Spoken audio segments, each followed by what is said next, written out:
much for joining us today. I'm Sophia Lucia Parola with Garden State Film Festival. This year, March 21st through March 24th, 2024, you can check out the 22nd annual Garden State Film Festival in Asbury Park, New Jersey and Cranford, New Jersey. There will be 200 films screening across venues, all different types of films from 14 countries. And one of the films you can check out is a short documentary called Be Not Afraid. Here to talk with us about the film is filmmaker Chris Carden. He is director, producer, DP, editor, pretty much one-man band in this film. So he is the man we want to talk to. Chris, thank you for taking the time out to talk to me, and congratulations. Thank you so much. Thanks, and thanks for having us. Yeah, it was kind of a labor of love here. I've been working for the department for this June will be 25 years. And in that time, we've told a lot of stories, but this is really one of the first stories that we've told that kind of gives perspective from who we call the persons. Be Not Afraid is a story that is essentially a story about redemption. And back in 22, I filmed a winter concert of a band that had formed there. And my supervisor, Amy Quinn, who is the Office of Public Information, and I knew that there was a story to be told. And so we began to dig into it and found that indeed there was quite a lot to be said about the power of music, and the power of redemption, how music and how making music and learning how to play music is often a labor of collaboration. So many things that you learn from creating music that you would normally expect, but there's just so much to it. And then, of course, we ended up following the lead singer, who was, serving a sentence towards release. And I don't want to spoil the film for people who haven't seen it or know anything about it. But it's a really moving tribute to the human spirit, I think. Absolutely. I mean, it's so beautiful, and music is really just such a universal therapeutic language. And it's amazing from the perspective that we get to see it in Be Not Afraid. So tell me, what went into just starting to even think of making this film? What did you guys have to do, and what was that process of filming it like? Well, as I said, we knew at Garden State that there was going to be a concert, and I think the concert was tied to a graduation of some of the incarcerated persons, because the musical theory program, which is the thing that we concentrate on at Garden State Correctional Facility, is part of the educational program. So these guys that are in the band are taking advantage of opportunities that are provided to them from the department. And you don't, when you normally think about that, you think, okay, GED or college or opportunities to work and learn skills in those ways. But no one really ever thinks, hey, why don't I start a band and see if these guys can play instruments, and maybe that'll work out for them. But it's we have a very dedicated music teacher there by the name of Dante Colucci, and he's actually been this for 25 years. He's been bringing people into the program. A lot of these guys who are coming into the program have zero musical experience, but an abundance of talent and willingness to learn.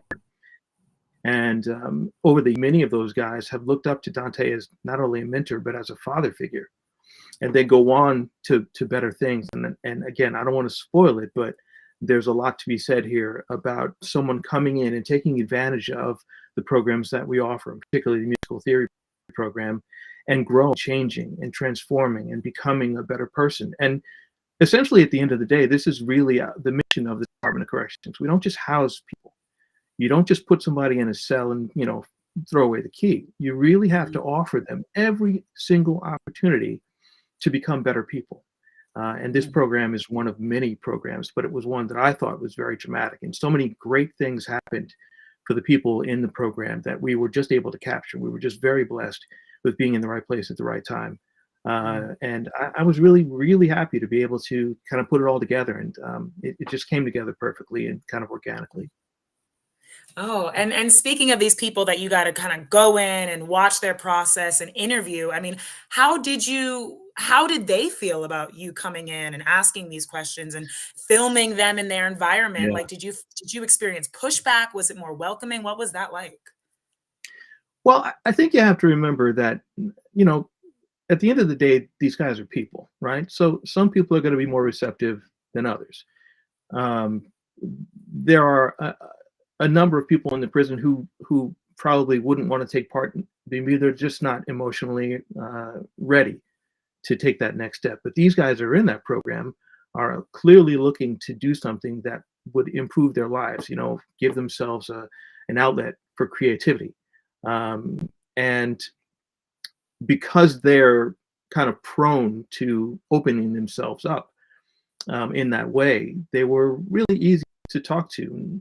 I think when I first got there, I was told they kind of looked at me askance, like, "Who is this guy? What does he want? What does he want from us?" Because honestly, a lot of the people in their lives up until that point probably didn't have their best interest at heart. So, Mm, I come, I've got my camera. I'm expecting them to be instantly open and vulnerable.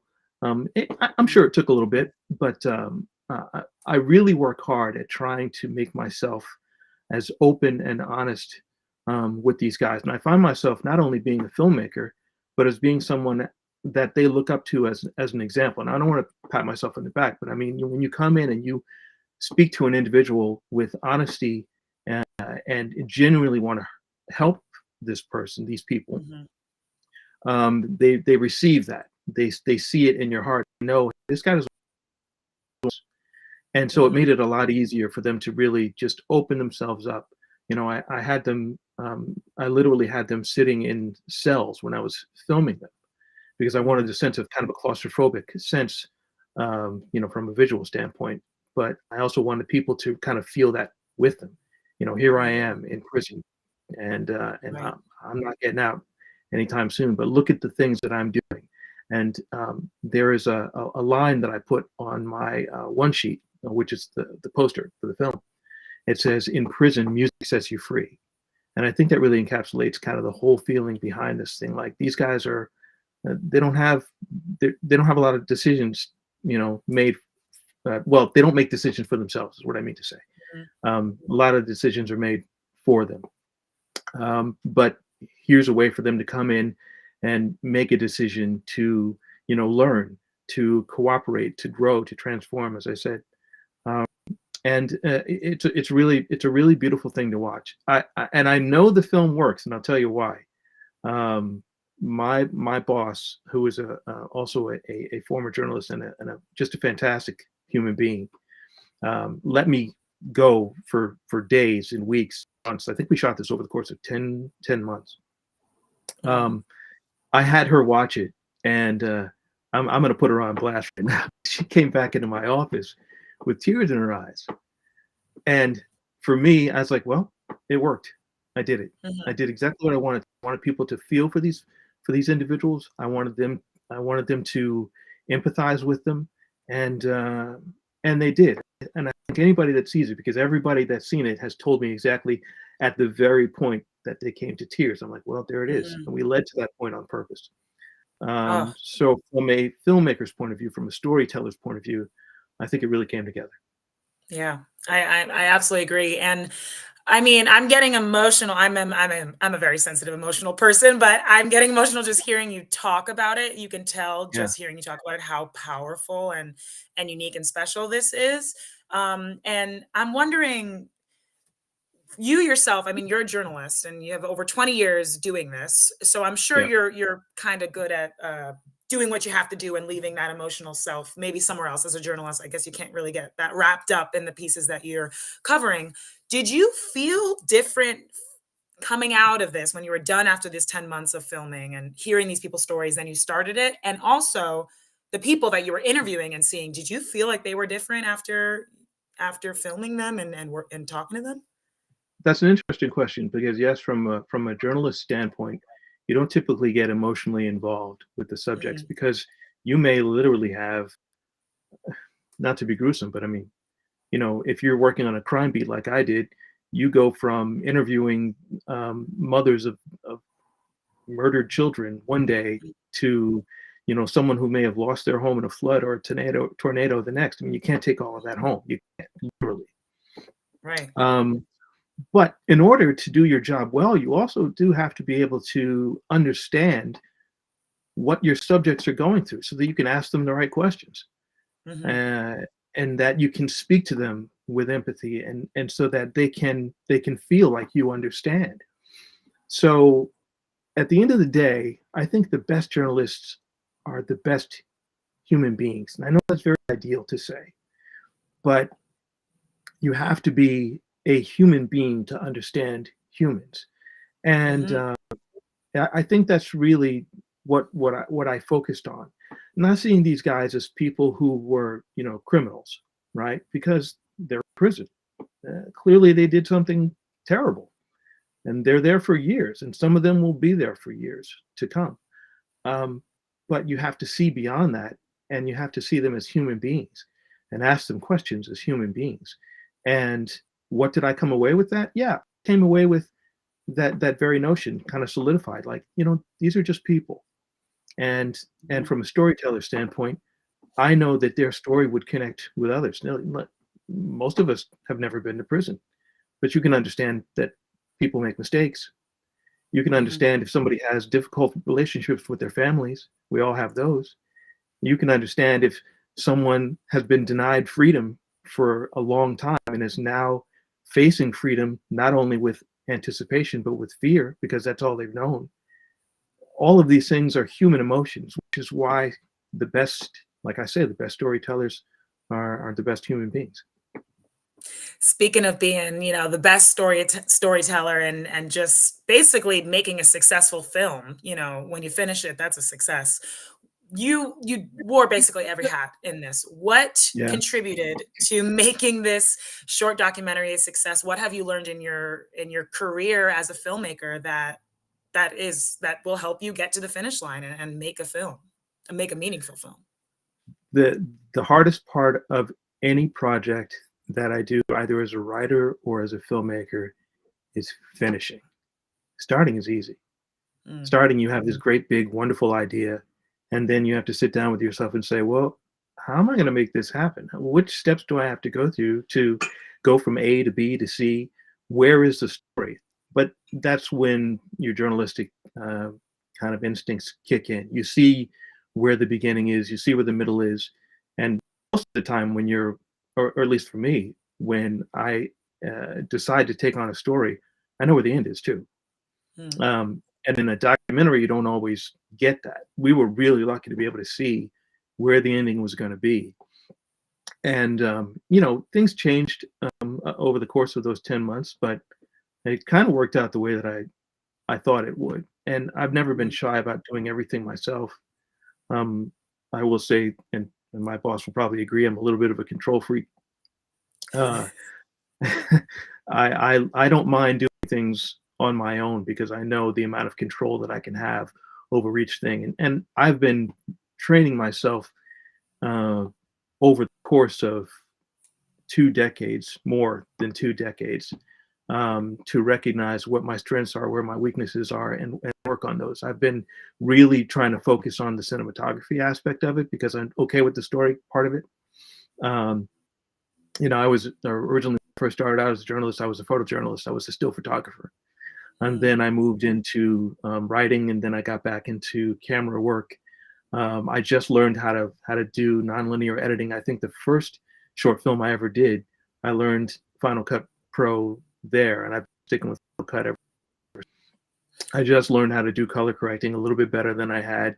So I'm always trying to improve.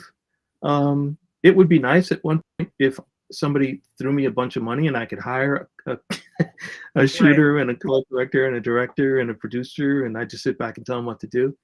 But that's, listen, that's not going to happen anytime soon. And if I can make something happen here where people really respond to it, I'm just as happy to do it myself. Mhm. Oh, as far as the other Speaking question was concerned, yeah, let me Yeah. answer that. Do you feel like they changed? I don't think they changed in response to anything that I did. I was a witness, and I made sure that I told them that the whole time. Listen, Mm, I'm not even here. Pay no attention to me. I'm just recording this. But you could see the changes that they went through because of the program, and particularly the lead singer Ben, who becomes the focus of the film, who goes from being a he's a positive guy, but you know the struggles that he's gone through, and you could see how hard he's worked to really change his life and take advantage of all the things that we offer. And I'd be remiss if I didn't say that we owe a big debt to our educational folks in the prison who have dedicated themselves to really working with our population and giving them every opportunity to learn, to grow, to educate themselves, to become better people, because we know most of the people that are in prison are not going to stay in prison. They're going to come back to their towns. They're going to come back to your town. And one of the most prescient things I think in the film that said is, what would you rather have happen? Would you rather have somebody go to prison, learn nothing, and come out and be a better criminal, or would you want to educate them and have them come out and be a better individual in the end? And I think that question is answered at the end of the film. No spoilers. So my last question for you, Chris, I mean, it really is such a pleasure to talk to you and hear about making this film, but you mentioned it many times throughout this conversation, but just again, what does this film mean to you, and what are you hoping audiences in general, but specifically our audiences at, the 22nd Annual Garden State Film Festival, what are you hoping they get out of watching Be Not Afraid? I think Be Not Afraid will give people a behind-the-scenes look at a very unusual program, something that you wouldn't expect to see. That when you think of prison, you don't think of guys walking around with guitars and drum sets, singing and collaborating. You don't think of that. This shows this in a very intimate way, but it also shows an individual who is going through something extremely emotional and facing things he's never faced before. So I really want people to connect with these individuals as people and kind of take a look at the Department of Corrections a little bit differently. Like, yes, we're human beings too. We really want to help these guys. I had an old boss who used to say, we're in the business of putting ourselves out of business. We don't want people to go to prison. We don't want them to stay there. We want them to do well. And I think a film like this can change the perspective, not only of the department, but of people who have made some significantly bad choices and are paying for them. And hopefully, you'll accept them as human beings when they come out, and hopefully they'll be better people. Well, thank you so much to you and everyone involved and everyone at the correction facility for making Be Not Afraid and making this possible. Let me before I go, because I'm going to get it. Yeah. Let me thank the Please. commissioner. I'll thank the commissioner of the department, Victoria Kuhn, executive director Dan Sparazza, director Amy Quinn. I want to thank Dante Coluccio, who was the teacher, and administrator David Richards, who helped facilitate this whole thing. Everybody bent over backwards for me to get this thing done, and it's just really paid off. And I want to thank you guys for recognizing it, and I'm really looking forward to sitting there in a huge audience and seeing it with everybody else. So thank you. Yes. It's good to be here. Absolutely. Thank you to everyone you just mentioned, and of course, everyone we get to see in this beautiful film. Let me tell everyone watching how they can see it at Garden State Film Festival. It will be screening Saturday, March 23rd. The film block starts at 5:45 p.m. in Cranford Theater. Definitely come check it out. Meet this amazing man and everyone else who gets to show up. And thank you again, Chris. Congratulations. Thank you. And I'll see you at the festival. I appreciate it. You have a great day. You too. Bye-bye.